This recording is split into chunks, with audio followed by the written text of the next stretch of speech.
I'm John Meacham. Welcome to Fate of Fact, Season 1. This series is about how and why fact became a casualty of war in the United States.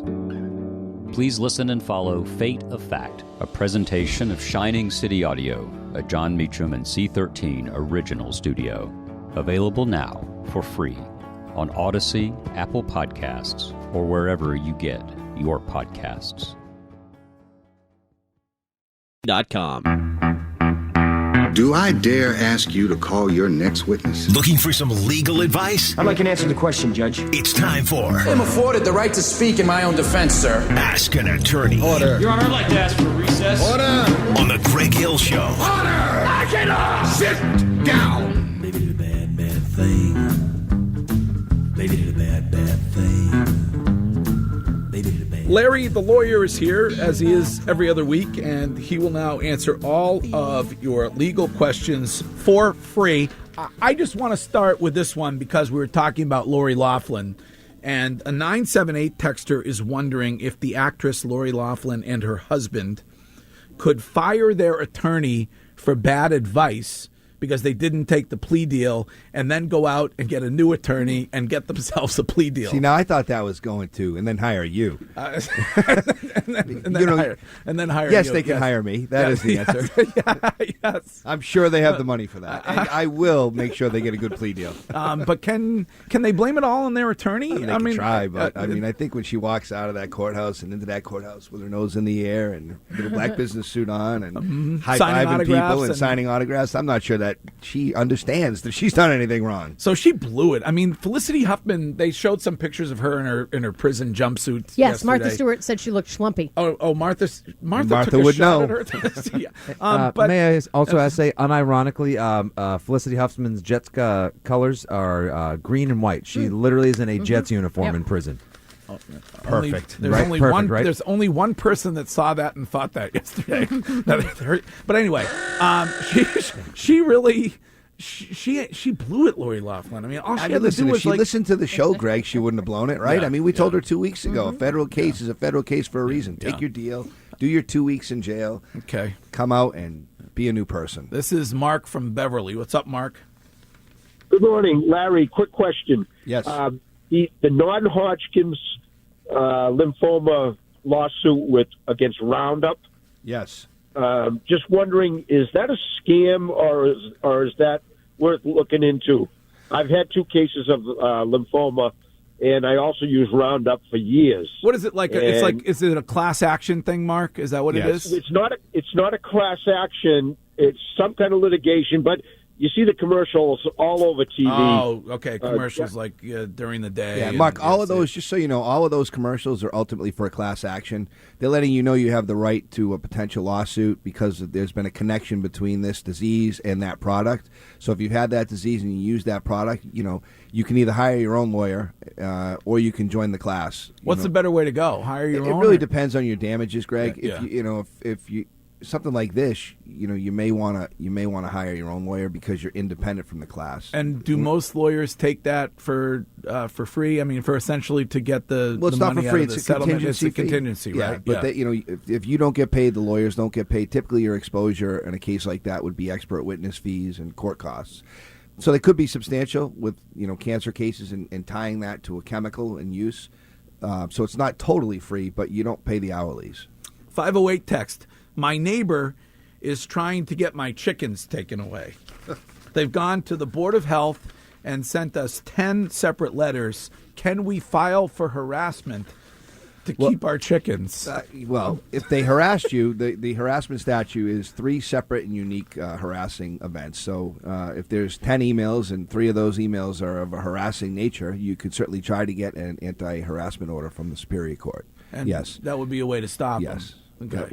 Potentially be a way. I mean, if they're saying, "Could you please get rid of your chickens? The odor is pungent." I don't know if that's going to be harassment. That's kind of nice. So it really depends on what the texts or what the emails say. It would seem like you should be allowed to have chickens here in the Commonwealth. Yeah. The chickens were here before we were, weren't they? Or the chickens were here first. I thought you weren't going to read my email on the air. Yeah, Nick has a lot of issues with his my neighbors have chickens. It smells great, doesn't it? Oh, it smells great. You know, it's great too. Just good old 4:35 in the morning. For you, it's perfect. perfect. Yeah, I mean, actually, I don't even set my iPhone anymore. I There just you wake go. up with And the here chickens. you are complaining. Right. Shame on me. 617 text. Larry, I'm a landlord. I have a tenant who'd like to bring in a roommate to help with the rent. The roommate has an emotional support dog. Of course she does. I usually have no dog policy. Can I ask for some kind of a documentation or proof that the dog is indeed a legitimate emotional support dog? Yeah, if it's a service dog, you're going to be able to get paperwork with that. Danielle is the pet expert here. With an emotional support dog, It's not covered under the ADA, different so than there's no paperwork. Yeah, so really, the only documentation you can get is on a legit service dog, correct? Not some Instagram influencer wannabe, Right. Who has a tiny little purse dog that Correct. she needs to have with her at all times, Or a horse, or or a small horse, or a mini pony. Right. Hello, Eric. Hi. I have a question about copyright. I have an idea for a bumper sticker or a T-shirt logo for like a saying that's local to where I live, and it sounds like south of the border. And I would have the same kind of look with the guy with the sombrero, except he would have a beach umbrella. Do you think that would be too close to that? Oh. I mean, it could be. I mean, the easy way to figure it out is to try to see if you can get that copyright. I mean, if something is too close to your copyright, they're going to deny the claim and tell you why. So that'll give you a good starting point for that. How long does that take to get something like a copyright is a little bit better than a patent. Patent could take years and years and years. Copyright, it's really not that time consuming. This is Ask an Attorney with Larry the Lawyer, your legal advice for free. And this is Ed from Connecticut. What's up, Ed? Hey, Danielle. Hi. Gregory. Hey, what's up? Larry, quick question for you. I had a purchase and sale agreement signed on a home, and we moved out the closing twice to accommodate the guy trying to get liens off of his house and all of that. And basically, a week before closing, he decided the house was worth $30,000 more. Needless to say, we didn't close, and then he walked away. So what? Did you? So I guess I'm asking. Ed, did you have a lawyer? Yes, All right. So does your lawyer do a lot of real estate? he does. All right. So typically, I mean, you have to make a demand for a closing. So if somebody's going to breach a purchase and sales agreement, you literally have to go to the registry of deeds in the county that the property lies in and call on the registered to move forward with that contract. They actually go out and they make a proclamation to the general public in the area looking for the person that you're selling to, and if they're not there, they make an entry into that. That's typically the way that you have to move forward to protect your rights under that. But without any other information, I can tell you that you can't just change a price on a purchase and sales agreement. No, I know. So something somewhere went awry. Yeah, the guy's nuts. So basically, we moved on. We bought another house. My question is, I can't get my security deposit back, and security deposit. What do you mean? You mean your down payment? All that. You mean down payment? Down sorry, payment? yes. Yeah. Why can't you get your down payment back? It's in escrow. Yeah. I mean, you can always get it back if you're right. But that should be in the lawyer's escrow, right? Not Yeah. the lawyer should be able to get that back. It should be in the lawyer's Yeah, escrow. they're saying it's in the real estate company's escrow. Oh. Well, I mean, you can file. How much is your down payment? $1,000. You can $1,000? file a small claims action. That's what you do? Yeah. Small claims court? Yep. 978 text, I recently evicted my tenant, but she has never forwarded her mail, and I have piles of her mail. What is my responsibility to return that mail to her? I'd bring it to the post office. You just dump it at the Imagine, post office? hey, there you go. Best legal advice I'm going to give all day. Wow. Bring it to the post office. And let them know she doesn't live there anymore. This is Karen from Springfield. Hello, Karen. Hi, good morning. What's up, Karen? So I work for a company in a department. They decided to outsource our jobs to another company. In the deal with the other company, they wanted that new company to hire us all. So they gave that new company all our pay information, how much we made, some of our benefits. Oh. And so we couldn't negotiate a pay. Yeah, a new deal, more money. Is that legal? Yeah. Is that Yeah, legal? because they offered us all less money. Is that legal for our company to give out all that information without our approval? There are times when they could give that information out when they're selling a company or selling a division or doing stuff like this. That typically they can give that information out.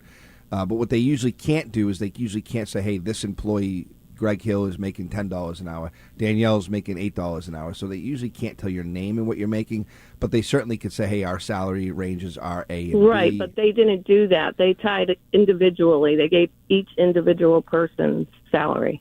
Yeah, it doesn't seem very fair, does it? No. That doesn't. No, I couldn't negotiate. So what'd you end up doing?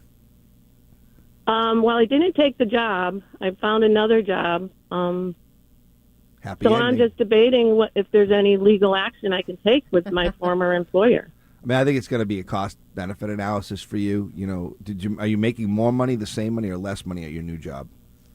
More. There you go. Sounds good. So don't worry about Sounds it. like Larry? a great deal for you. Well, move on, smile, take it day to day, like Tom Brady is taking it. I'd day send to them an day. edible arrangement. Thank you for that. Well, what kind of an edible? Yeah, well, yeah, you want to make sure they're not allergic We are to in like Massachusetts pineapple. now. Good point. Yeah.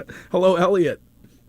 Hi, yes, I also have a question about a service-type animal for Larry the lawyer. Yes. We have we don't have in our master deed any rule that can't have dogs.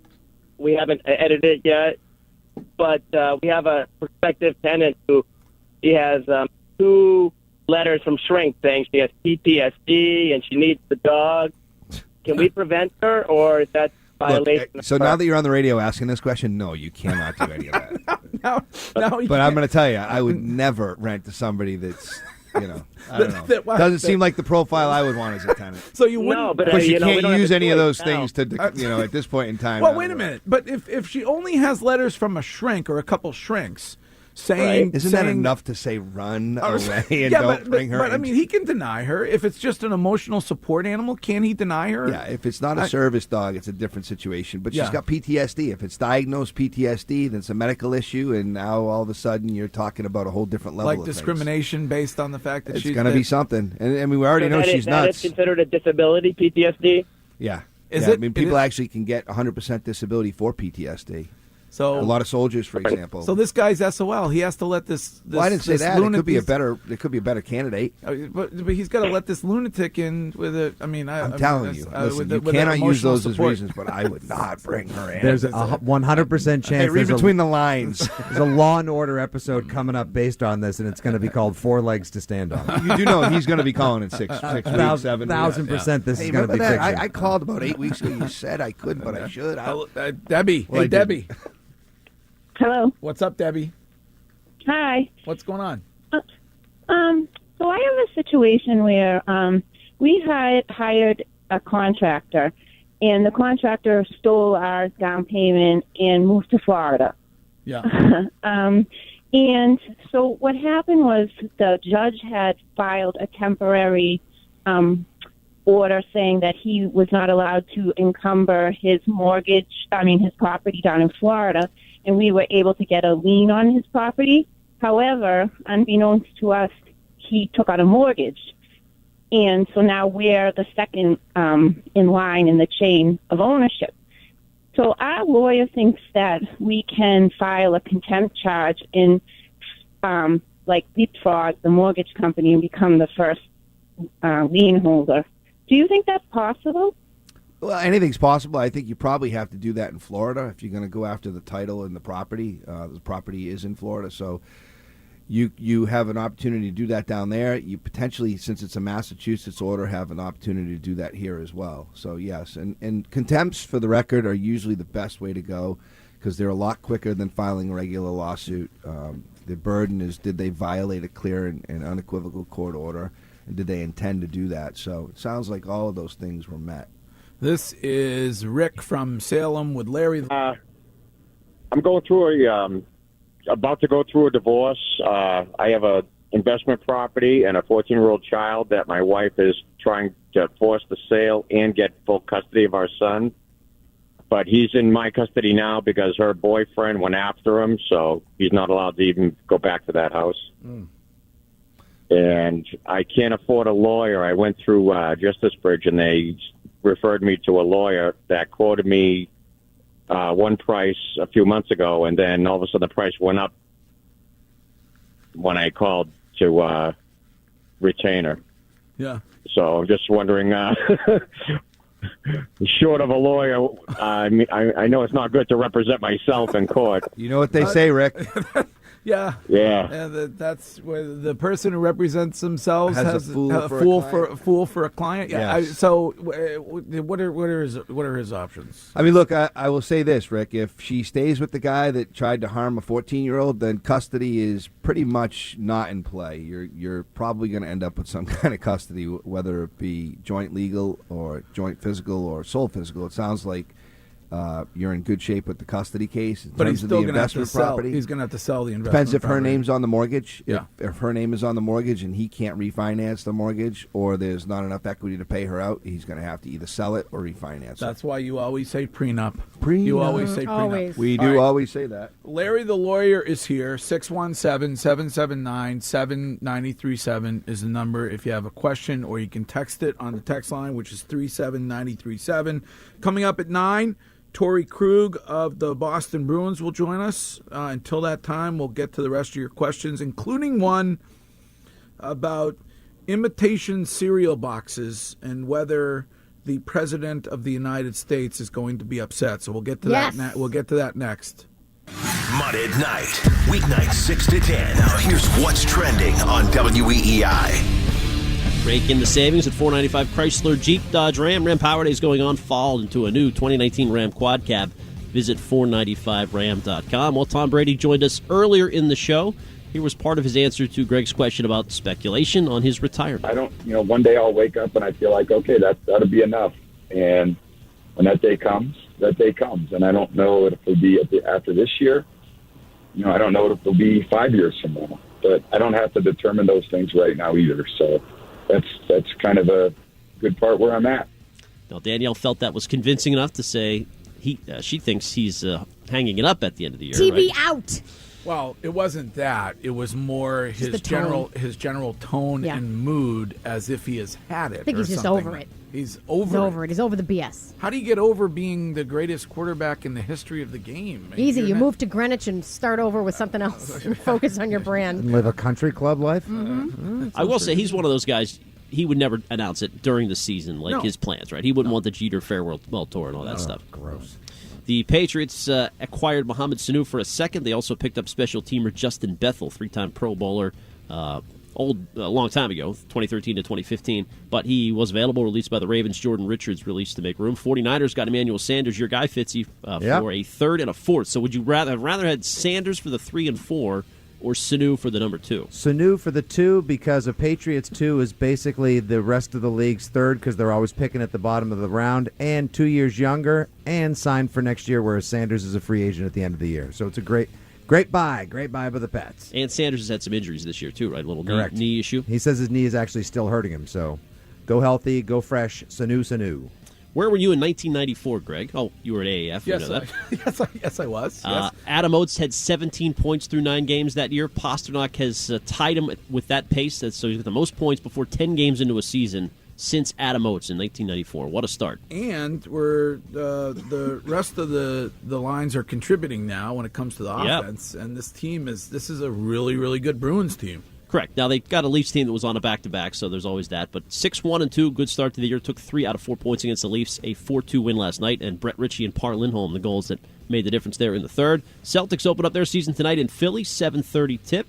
And the Washington Nationals, a 1-0 series lead in the World Series. Big night from Juan Soto. Game 2 tonight at Minute Maid Park. Steven Strasburg v. Justin Verlander. You can listen on AM 850, 807 first pitch. Football talk today on WEI. Tom E. Curran joins Dale and Keefe at 1 o'clock. Teddy Bruschi on OMF at 3:30.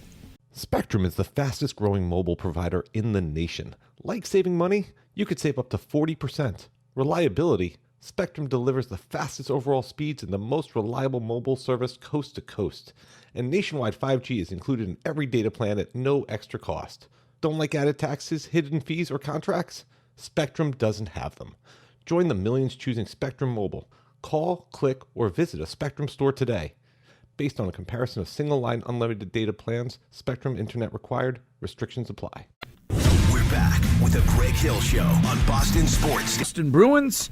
Larry, here is a text, 617 text. I am separated from my wife father-in-law just passed away. She is getting $100,000. Am I entitled to any of that? In a divorce, an inheritance is a marital asset, so you may very well be entitled to a portion of that. And they're only separated, so they're not. They're not divorced yet, and now you just take the whole thing. Take all of it? No, that's awful. I was teasing people. Yeah. All right. This is Ed in the car. What's up, Ed? Yeah, how you doing? So I sell imitation cereal, Trump cereal boxes. They're called Frosted Trumps. Frosted Trumps? And so I'm wondering, it's a caricature of Donald Trump eating cereal, whatever. Yeah. And I'm curious, could he sue me? No, the president can't sue you. No, this actually happened about a year parody ago. or Satire. They say making breakfast great again. You can look them up on Google, and I saw them on Facebook.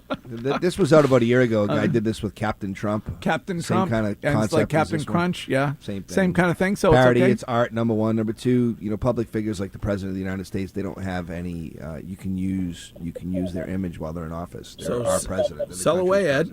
Do you sell a lot of them? I've been selling them since before when he first announced that he was running. We've done pretty well.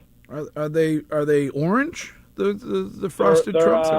It's a red box. It just says "Making breakfast great again." No cereal in it, though, right? There's They look good. cereal. Hello, Brian. Hey, Brian. Yes. What's up? Hi, how are you? Good. How are you? You're on with Larry the Lawyer. Okay, so real quick, I actually managed the property, and we had to evict a resident because he threatened staff and he has a license to carry. Wait a minute. You manage what kind of a property, Brian? It's a large community. Okay, you manage. Yes. Okay. So you had to evict somebody. Yeah, go ahead. And he went on Yelp and wrote a negative review about myself. Yeah.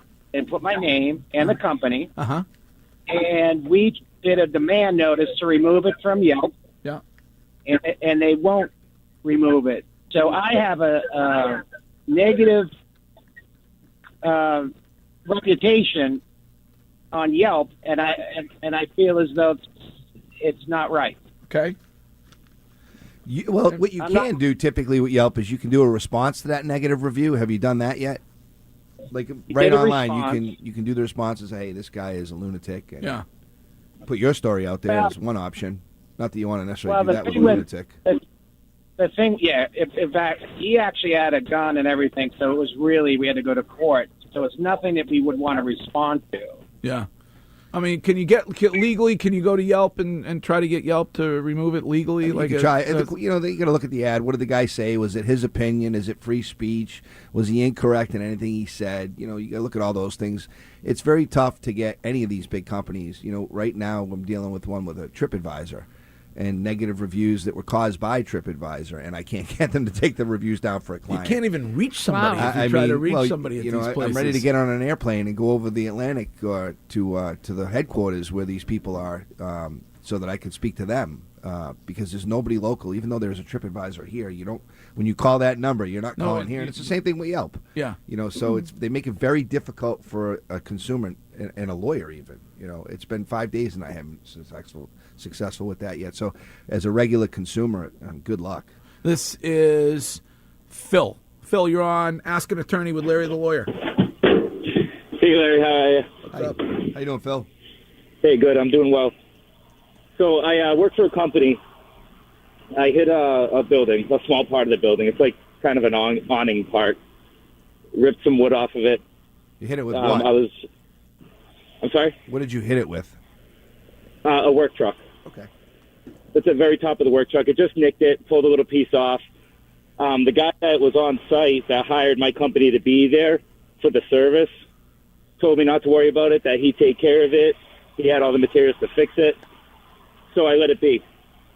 2 weeks later, his boss got wind of it, contacted my company and wasn't happy that it happened, wanted my company to pay. So my company won't go through insurance. They're trying to get me to pay $2,800 out of pocket. Yeah, that's not going to happen. I mean, there's no legal obligation for you to do that. You are working for the company. There's a doctrine called respondent superior, which means basically that your superior, in this particular case, your employer, is responsible for things that occurred during the normal workplace. This is one of them. Accidents happen. This is why they have insurance. No way should you have to pay that. Okay, yeah, because I was looking it up, and it said if I was in the scope of work, performing work duties, that I should be okay. So if somebody makes a mistake, has an accident at work, in most cases the company's responsible for that. They can't come to you and tell you that you have to cough up for it or it's going to be taken out of your check or whatever. This is like when Daryl used the lift in the office and tried to get workman's comp. Yes. Secret message to your work wife. Wink, wink. Greg, I'll tell you this, though. A lot of times, 1 out of every 10 will pay. Yeah. So they win. So they end up because the company ends up because people don't know that they don't have to pay. Correct. Yeah. So good for him for calling. Hello, Don. Yes. Hi. How are you? Oh, wait, what's up, Don? Okay. Well, my family has owned a 3-decker in Worcester for 100 years. Yeah. And most recently, a tenant on the second floor passed away inside the apartment. Yeah. Now, that happened on the 27th of August. Hello? Don? I think Todd just passed away. Don, you there? I want to know what happened. Come on, Don. You can't leave us. Don, you got to call back. The tenant died on the 27th. Something happened to Don's phone. I got to know what happened to the tenant. Hello, Jeff. You're up, Jeff. Jeffrey. I think that ghost from the second floor of the triple-decker just came into your phone line. Yeah, somebody call Sam Darnold quick. I know. I'm seeing ghosts. This is Mike from Exeter. Hello, Mike. Hi. This is hopefully a slam dunk case. My wife's replacement knee needs to be replaced because of a defective part. Yes. From Johnson & Johnson. It's a Dupuis knee replacement. Okay. So we lawyered up, and I'm wondering how much this lawyer is going to be entitled to because it's a slam dunk. Oh, okay. So how much is a lawyer? So let me ask you, if it's such a slam dunk, why'd you hire a lawyer? Well, because I'm not in the medical profession, and this guy has done these kind of lawyering. So the lawyer's experience has made it a slam dunk. Is that what you're telling us? Well, it's Johnson & Johnson has created these parts that have a defect, and my wife's replacement knee is going to be replaced again. By the way, Don, I'm kind of being humorous with you. It's not a slam dunk. It's a complicated case. You may have a clear liability, I think is really the better terminology here. And that's one part of it. So you have liability, you have damages, and you have coverage. Those are the three things that lawyers look for. And with a medical malpractice case, which it sounds like this is going to be because it was a surgery, there's a very strict process. You have to go through a medical tribunal. You have to get expert witnesses, a lot of costs up front for a law firm with this kind of a case, and I assume they're taking care of those costs for you. So when they get their recovery, they're recovering their fee, but they're also recovering all the money that they put out for the last 2 years or 3 years on your behalf. Because while it may be a slam dunk, cases with Johnson & Johnson and other companies of that size do not settle in a day or a week or a month. They settle after a long period of time because they want everybody to know that if you come after us, you may get your money, but it's not going to be easy. And so is it? Which is why you hired a lawyer. Is it a percentage fee normally? Typically, it's a percentage fee. And what set should by it be? statute. 10%? Oh, it's set by statute. Yeah, medical malpractice, I believe, is still set by statute. But if it isn't, a lot of lawyers with that kind of practice, they scale their fee. So it might be 33% up until $500,000. Then it might be 30% till $1 million, and 25% over that. So everything's a negotiation. Yep. All right. This is Billy. Hey, Billy, you're on with Larry the lawyer. Hey, good morning, Larry. What's How you up, doing, boss? Not much. Hey, I got a dispute with my neighbor regarding the trees on his property line that have come under my driveway. The roots have come under my driveway and have lifted the driveway up. Yep.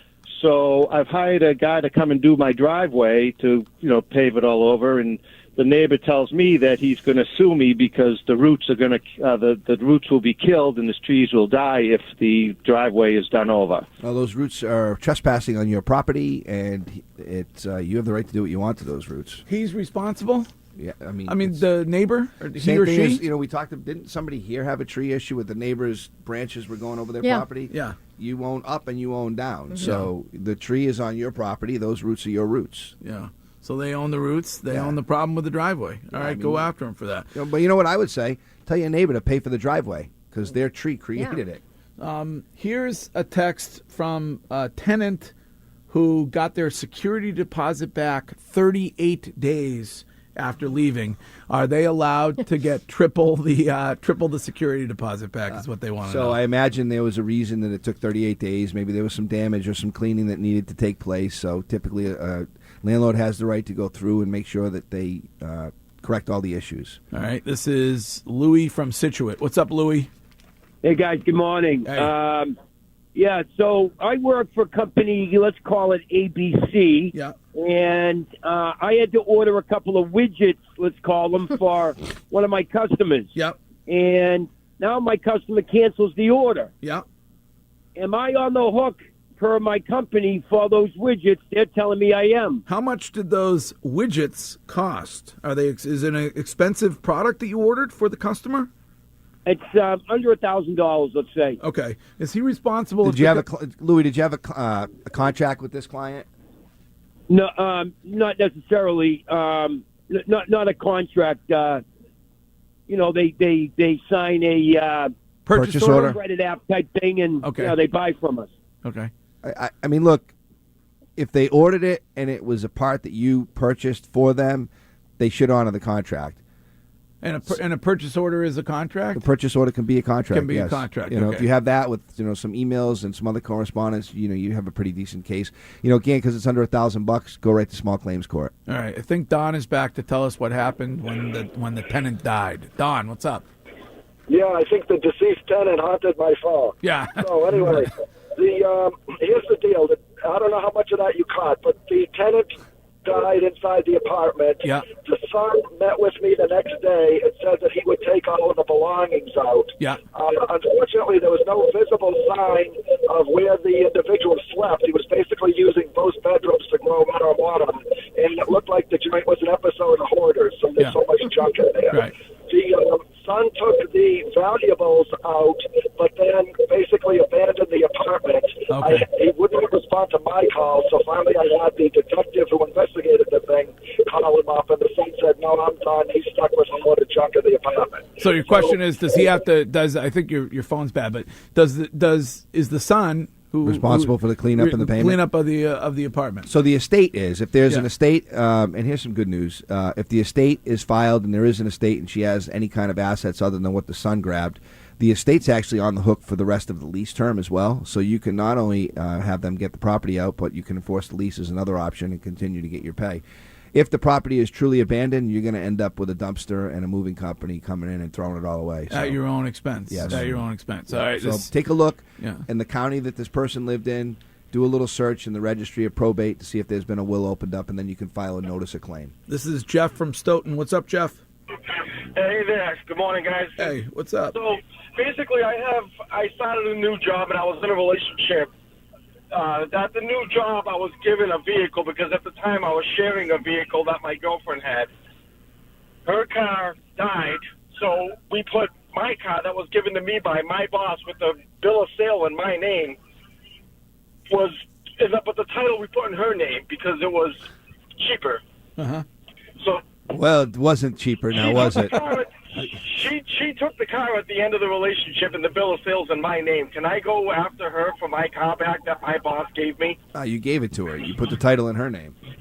It's So her that's car. it. It's her car. Her car, my Her friend. car. It's her car. That saved you a lot of money, huh, Jeff? It's her car. Oops.